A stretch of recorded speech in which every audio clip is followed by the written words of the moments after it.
Hang that up for me, now, Olivia demanded as she breezed into the office, casually tossing her jacket toward Dana without even looking. She strode forward mid-phone call, completely absorbed.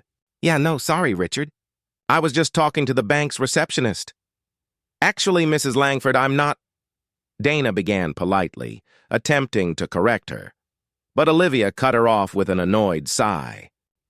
Excuse me, I'm on a very important call. Don't make me ask twice. She waved her hand dismissively. Didn't I tell you to hang that up? Dana inhaled slowly, steadying her patience. You did, but like I was saying, no buts, Olivia snapped sharply. Today is not the day for excuses or laziness. Just do what I said. Have you ever been mistaken for someone you're not, and spoken to like you were beneath them? How would you react to that? Dana placed the jacket neatly on the rack, turned back, and found Olivia snapping her fingers again. Go get me a coffee while you're at it. Milk and 2 sugars? Dana raised an eyebrow. You want me to bring you coffee?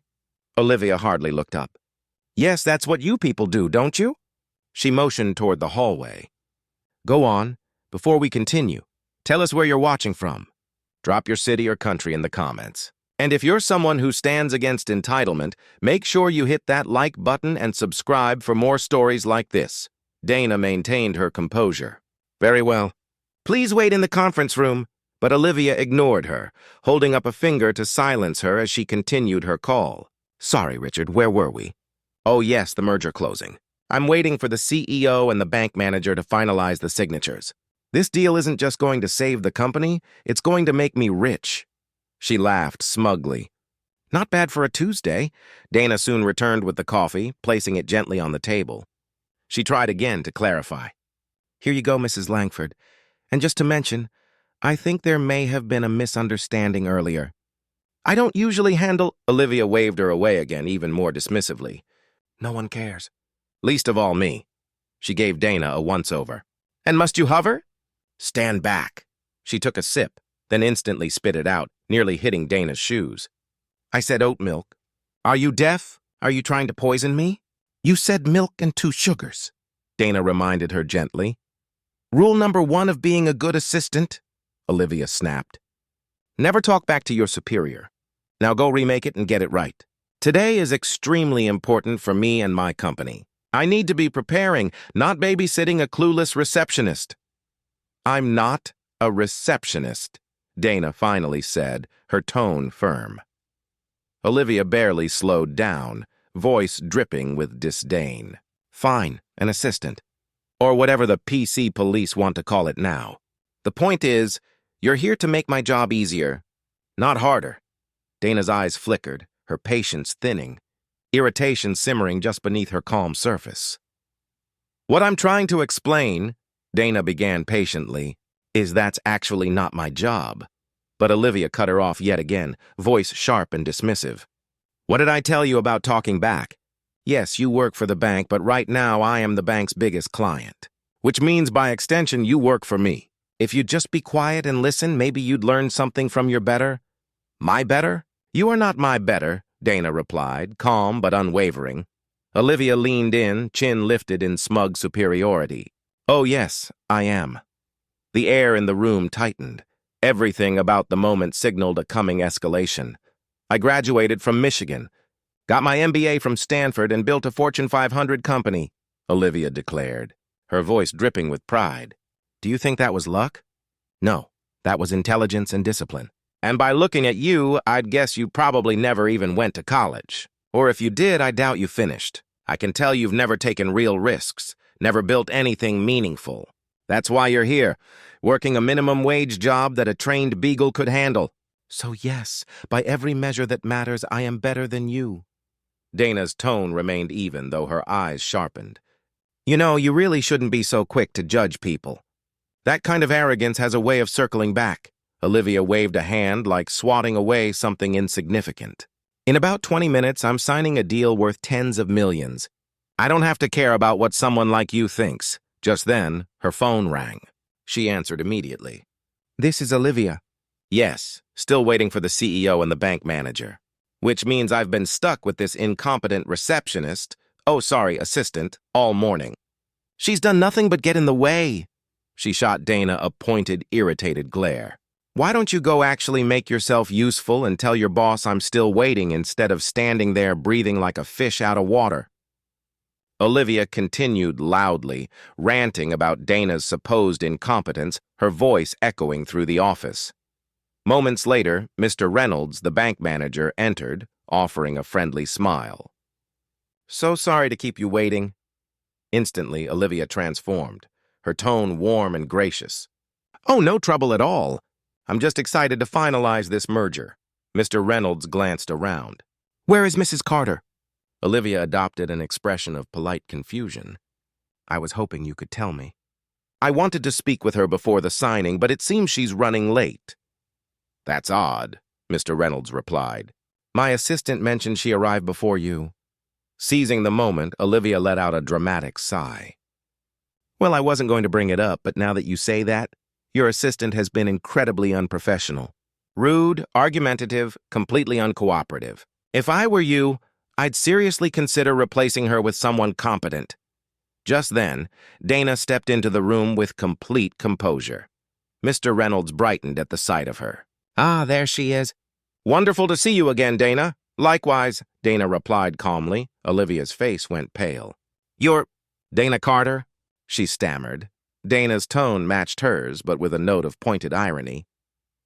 "Mrs. Langford." Panic flickered instantly across Olivia's expression. "What? Why didn't you say anything?" she demanded, almost frantic. "I actually did try to," Dana began, but Olivia cut her off. "No, you didn't." "I would have remembered," Olivia insisted. "Desperate." Dana responded firmly, her voice steady and clear. "I did. You were just too busy making assumptions about me based on my age and my skin to hear a word I said." "No, that's not true."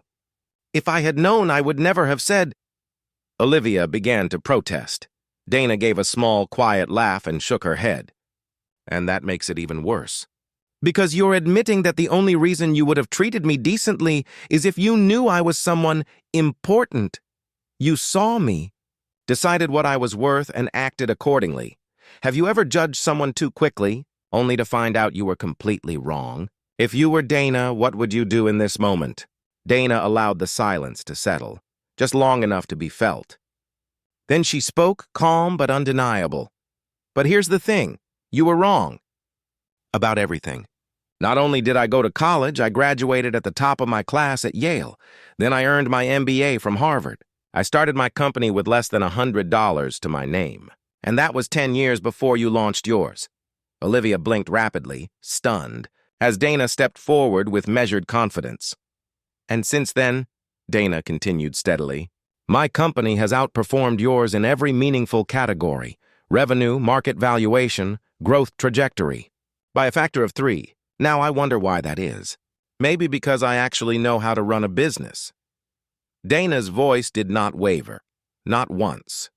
"And while we're correcting narratives," she went on, "everyone here knows you didn't build your company from scratch like you love to claim.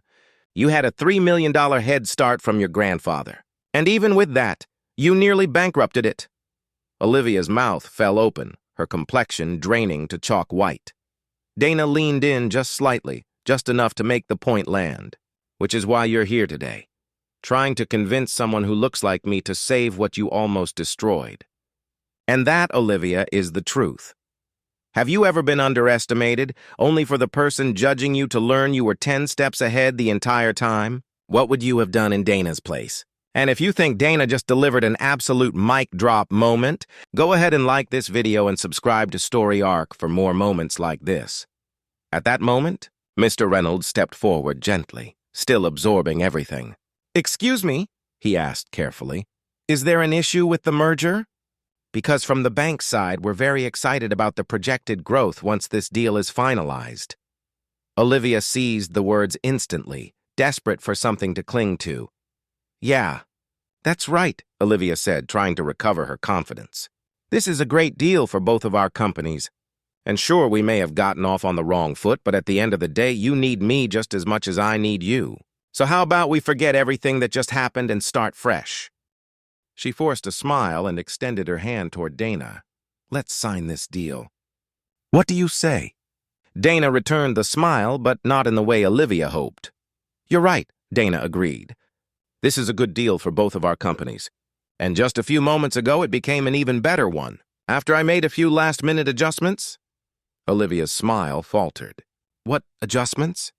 Dana held Olivia's gaze unblinking. "I just got off the phone with your board of directors.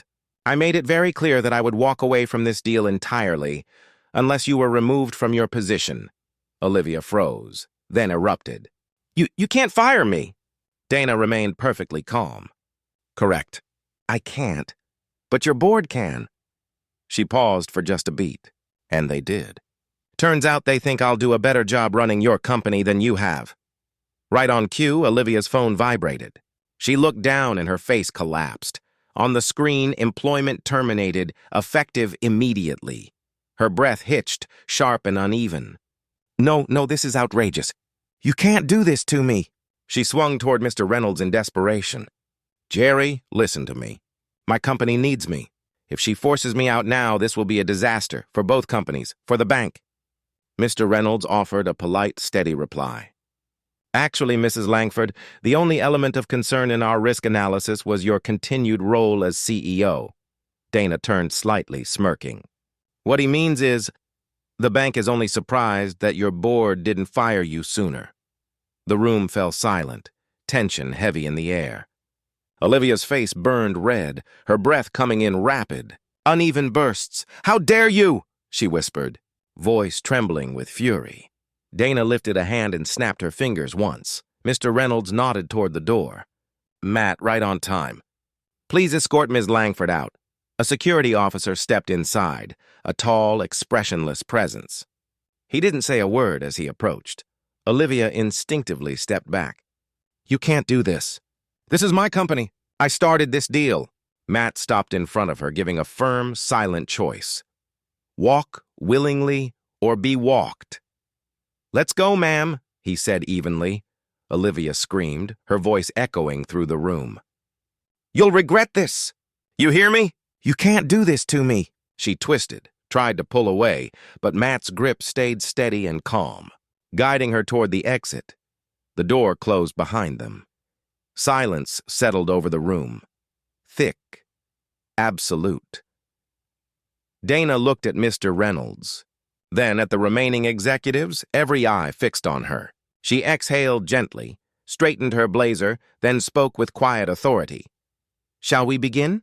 And if that final moment gave you chills, hit that like button, subscribe to the Final Boundary Tales, and turn on notifications so you never miss a takedown this satisfying."